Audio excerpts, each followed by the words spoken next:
Welcome to the Rainbow Six Blood Orchid update. After months of bug fixes in Operation Health, it's now time to get back to the meaty content that Siege players have been waiting for.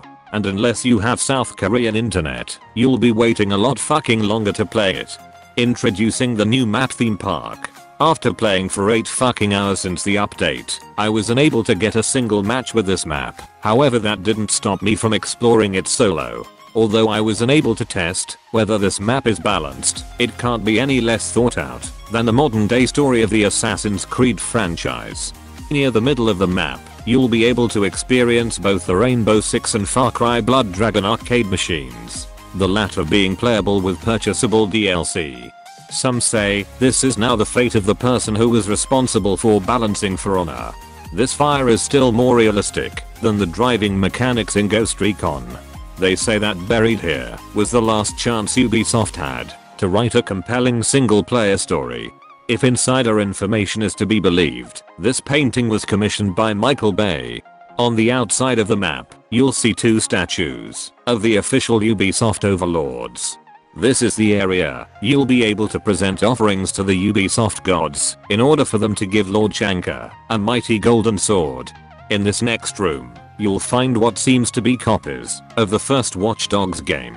This update also introduces 3 new operators, the first one being Legion. This operator is equipped with a number of used needles that he finds throughout the round. Enemies that step on these needles are injected with anything from AIDS to heroin and will take damage every few seconds until it is manually pulled out.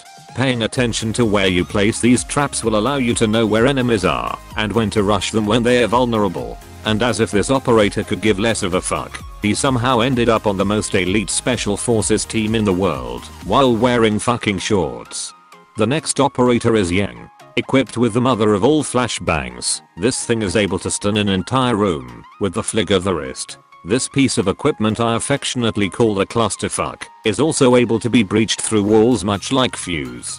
It should also be noted that although you have immunity to the effects of these grenades, your teammates can still be blinded. Keep this in mind when trying to breach a room. And remember that the initial spawn stage is the perfect opportunity to assault the eyeballs of all your squad members. The third operator is Ella and is equipped with traps that will flash and disorient enemy players who go near them. Putting them near windows and doors will make it impossible for the enemy team to successfully breach your defending room. Alternatively, you could also plant them outside as an unexpected proximity alarm and a potentially easy kill. When talking to a subscriber about this new operator, they said, "Ella reminds me of my ex because she is thick as fuck and is annoying to deal with." This update also comes with a shit ton of balance changes. For starters, it no longer looks like the sun itself is just meters outside of every building, and your eyes won't stop working once you go from light to dark environments. It's about fucking time.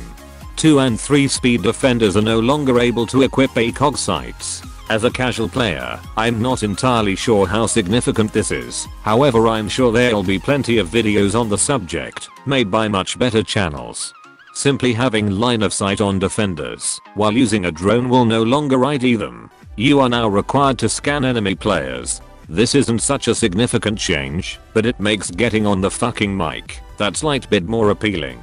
The update also increased the overhead cost of the operators, forcing them to use slightly weaker barbed wire. An easy counter to this nerf is to simply deploy more. Most guns now start with more ammo. Players should take this as a sign that Ubisoft wants you to use this extra ammo to spawn peak new players. Get cheesing. Glass can now destroy trapdoors in 3 bullets for some reason. Meanwhile, using anything short of a shotgun will at the very most leave a few minor scratches.